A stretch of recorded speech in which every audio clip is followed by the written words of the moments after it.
Need to estimate your duty? Perform a track and trace? Search for a declaration? Then download the Jamaica Customs mobile app today. The time by the Jamaica Customs Agency is 12 p.m.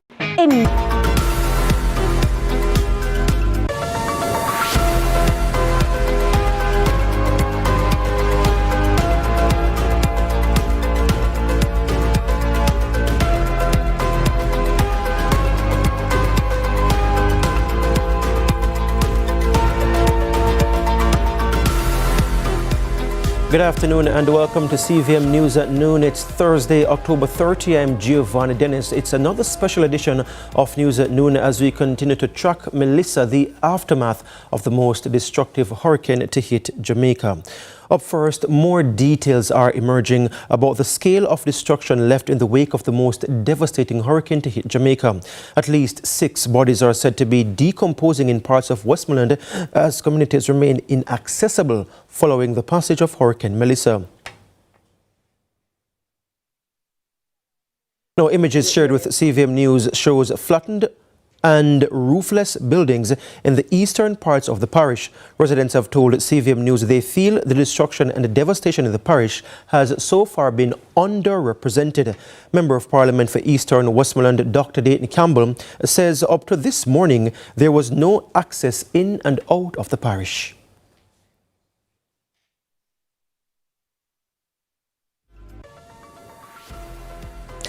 Some sections of Newcastle Main Road in St. Andrew remain impassable this afternoon after multiple landslides triggered by Hurricane Melissa left the area heavily blocked.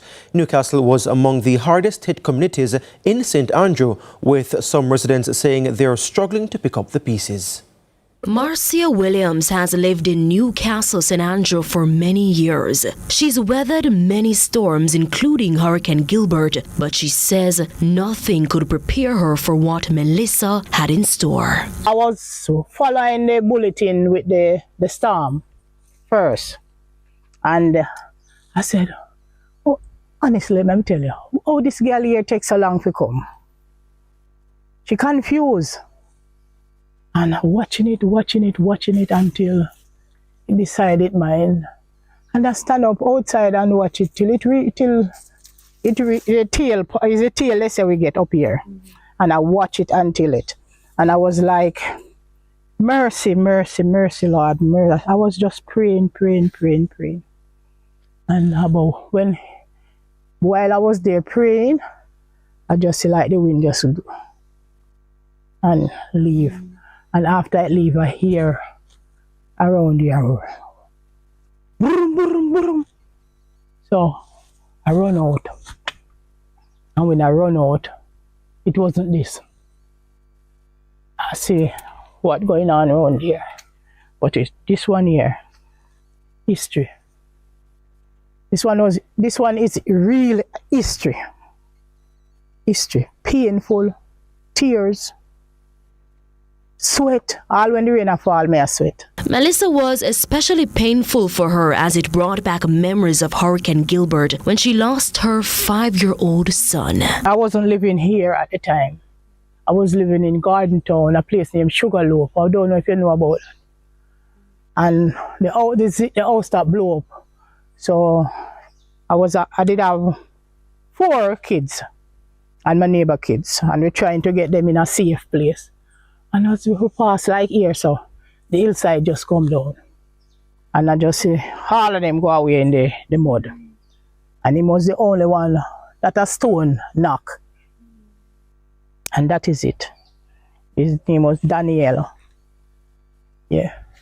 So experience this one again, rough. So there's a massive breakaway along the Newcastle Main Road here in St. Andrew.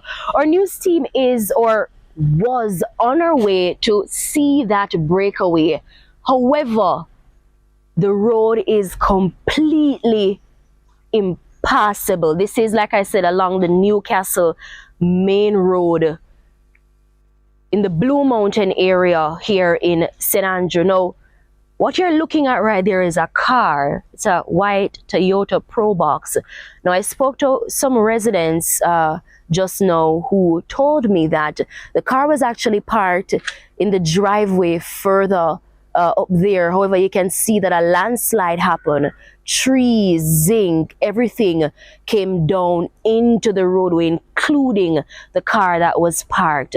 Further up the road from this location, a similar roadblock. Scenes like this stretched for miles along the main road in Newcastle, with fallen utility poles and trees wildly decorating the roadway. A clear sign that this part of St. Andrew took a hard hit from Hurricane Melissa. And further,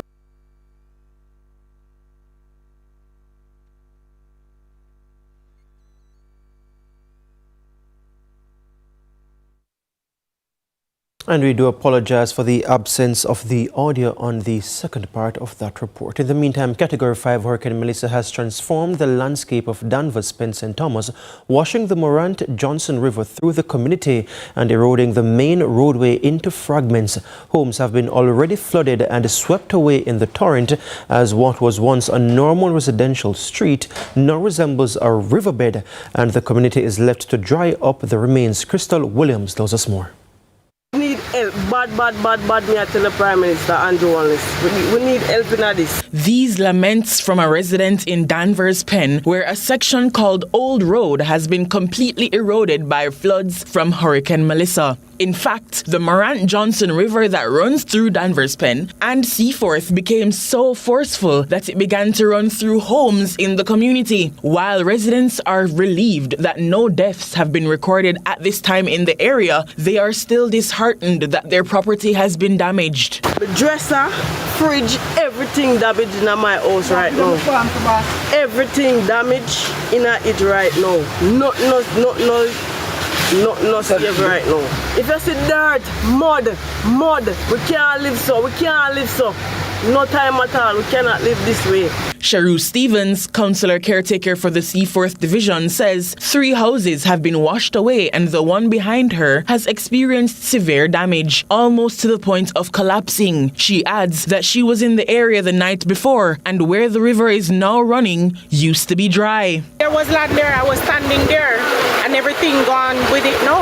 Everything gone with the river. In the middle of the section there where you can see a land, in the middle there, that's where the river was. So it eats everything coming right now as you're seeing it. When I came here last night, I could stand further out in the water where you can see the water now. So I was standing out there last night because I helped to evacuate the persons to the shelter. Councillor Stevens was supported by Member of Parliament for St. Thomas Western, James Robertson, who says this is one of 6 locations where the river has breached. We have in Danvers Pen 2 locations. We have here 3. We have another location further north. So this is not the highest one in terms of Seaforth. And we have going all the way down to York and into Morant Bay. MP Robertson is asking the National Work Agency to equip their workers with machinery to rescue his constituency. The level of river training that's required now, we are thinking about those in the west who are damaged. Black River, right back to Negril Point, Montego Bay. But at this point, Seaforth is in danger, is still at risk. There's those who have been damaged, there are hundreds suffering, but there are some now who are still at risk. What we will have to do is call on the National Work Agency to mobilize massive pieces of equipment, excavators and detents to get into the river and take it off the bank of Seaforth. Councillor for the Trinityville Division and Chairman of the St. Thomas Rural Agricultural Development Authority, RADA, Dean Jones, is appealing to the Ministry of Works along with the National Work Agency to send help as soon as possible. The National Work Agency has allocated some $30 million some months ago. MP Robertson co-signs this appeal as they are doing as much as they possibly can. As Member of Parliament, I was here yesterday morning and the morning before, visiting the shelters, Seaforth Primary and other shelters, making sure people were protected and comfortable. Crystal Williams reporting for CVM News. A family in White River, West Portland is counting their losses after a section of their house broke away, leaving the structure partially damaged. According to the owner of the house, the incident, which occurred amid Hurricane Melissa, has left her family shaken, with efforts to gain assistance from the relevant authorities becoming futile. They said many years ago the river always changed its course when we have like things like these. So our little house was right there. We had a wall there, a stone wall. So it looked like this, it washed the stone from underneath, washed the foundation, so the house capsized. We write many letters to them many a time. Even when we do the wall, we write letter to them and they don't respond, they don't do anything. In the meantime, Health Minister Dr. Christopher Tufton is currently in Westmoreland trying to get to the Savannah Lamar Hospital. He says even travelling through the parish is treacherous.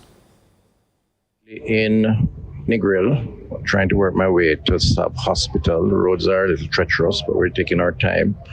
Understand that severe damage is there and just want to check on the staff, look at what is happening with patients. Before that, I went to Black River yesterday. The hospital is devastated, very damaged. We had to airlift with the help of the JDF and the Honorable Prime Minister's coordination. 3 babies and 2 adults to the University Hospital, which took place yesterday, including 1 doctor who was injured during the storm. You would have seen the reports on Black River and St. Elizabeth generally. It's really bad. So the attempts are now being made to clear the roads from Mandeville to Black River to relocate about 71 patients that we have. The patients are fine, the staff are there, but the hospital is badly damaged, seawall gone. It's in a really bad state. I then went to Cornwall Regional, where the facilities there have been damaged, the temporary facilities in particular, not the main building that we're renovating, even though there is some damage there, as would have been expected, because it's open and exposed.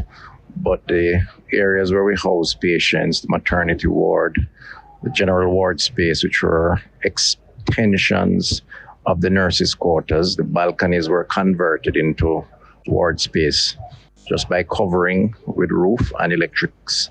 The wind lift the zinc, and we have lost, I would say, maybe 100 or so beds space, maybe a little more. Still have patients there, they're still coping. The team are now assessing the electrical supplies to try and ensure that the generator works for the entire building. Because of the water, they have to make sure that if they put the power on there's no electrocution. And we go back to an earlier story. More details are emerging about the scale of destruction left in the wake of Hurricane Melissa. At least 6 bodies are said to be on the ground decomposing in parts of Westmoreland as communities remain inaccessible following the passage of Hurricane Melissa. Images shared with CVM News show flattened and roofless buildings in the eastern parts of the parish. Residents have told CVM News they feel the destruction and the devastation in the parish has so far been underrepresented. Member of Parliament for Eastern Westmoreland, Dr. Dayton Campbell, says up to this morning there was no access in and out of the parish. Total destruction and devastation in eastern Westmoreland. The hurricane made landfall in eastern Westmoreland as a Category 5 hurricane in the New Hope area, which is in the White House division. It devastated White House and then it traveled up to the Darliston division, continuing its trail of devastation and then on to Betheltown, where it decimated structures and then exited and went on to Cambridge and St. James. So the eye of the hurricane literally walked right across the constituency. And as such, the devastation is severe. We have majority of the board houses being destroyed. Of the zinc roofs, majority are either completely or partially destroyed. Buildings are damaged, both homes, churches, schools, commercial buildings. The roads are impassable from fallen trees and light poles. Communities are marooned. A shelter in Lennox Bigwoods, the Chantilly primary shelter collapsed. A female died. There are 3 other bodies in the Darliston division. Another one in Lennox Bigwoods and one in Holly Hill and one in Lower Darliston. The Seaford Town area was also decimated, and there are reports that there are 2 bodies over in that area. Community of Amity was destroyed as well. I'm getting reports that there are some bodies as well in the Petersville area, which is in the hillier section of the White House division. Down on the flat from White House proper itself all the way down to Belmont and Bluefields. The devastation is significant. It is really a disaster area. And we take a break here on CVM News at Noon. Stay with us. We'll be right back.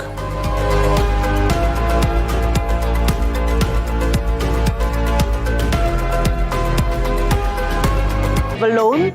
AIM Financial is the place to go. We have loans from $20,000 to $3.3 million. Get a loan to pay school or college tuition, medical expenses, bills, fix up your house, buy furniture and appliances, repair or buy a car. And when you're done, take a vacation loan. AIM has a loan for any purpose. Call AIM today. You won't find a better deal elsewhere. Guaranteed. Get tiles and get creative with your floors, walls, and all the spaces in between. Our knowledgeable sales consultants are happy to help create your beautiful finish with the latest designs in first quality porcelain, wood look, vinyl, mosaics, natural stones, and countertops. At Creative, you will get every tile you need for your residential or commercial projects. Creative Building Finishes, your one-stop shop for everything tiles. Visit our showroom at 5 Red Hills Road or call 876-929-5553. Get tiles, get creative.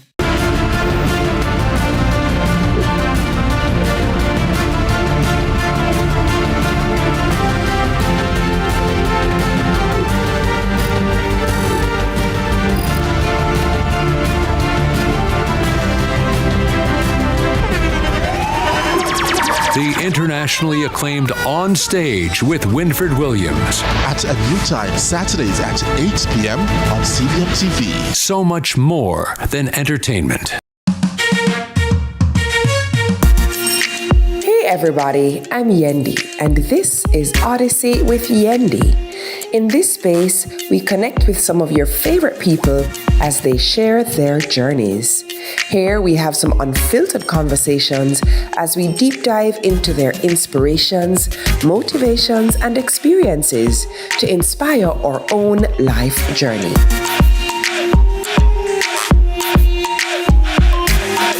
Odyssey with Yendi, brought to you by Grace, Singer, and Islandnet Services. Let's delve deep into the issues. We'll take you beneath the surface. Greetings and salutations. My name is Orville Higgins, and it's another edition of Fan Central. Talking to the people at the heart of the top sporting stories. Hear from your favorite sportsmen and women and the administrators who work tirelessly to make it all happen. It's a live sports talk. I've written an entire article. Yes. Looking at all the major issues every Tuesday at 9 p.m. It's Fan Central.